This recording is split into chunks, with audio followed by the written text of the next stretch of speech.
देखि पारुथिबे इटा आज लुक मुई इटा रील्स बनावा लगी छत ऊपर के आइसथिली आ इटा more cameraman I mean more sister सान सिस्टर।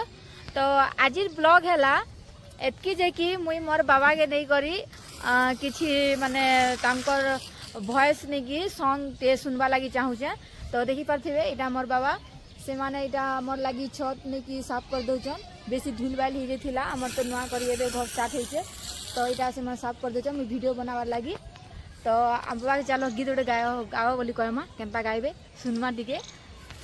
तो बाबा गीत उठे गाई दियो नहीं जाना रे गीत उठे गाई दियो दुई पद गाई दियो कोने दी आगर ता केनता आगर एंता केनता बेले तमर तमर के टाइम रे केनता सॉन्ग चली थिला आर केनता पुरना गले दुई पद जैसी नहीं मुँह परदेसी चढ़ई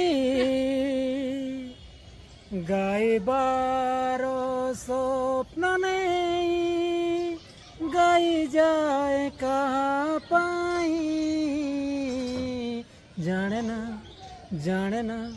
मुँह परदेसी चढ़ई गाइबार स्वप्न नहीं गाई जाए कहाँ पाई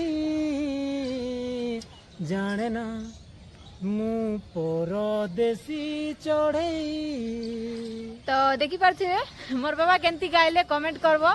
इटा अगर तांकर जमानार गीत है मुई तो गीत सुनबार नहीं जस्ट देखी थी थोड़े यूट्यूब रे तो बहुत भल लागला से गीत। तो बापा कहि दे मोर चैनल के सब्सक्राइब करो मोर चैनल के टिके सब्सक्राइब करबो लाइक कमेंट शेयर करबो इंस्टा रे फॉलो करबो इंस्टा रे टिके फॉलो करबो। देखो केते मेहनत करू छन। तो टाटा बाय बाय।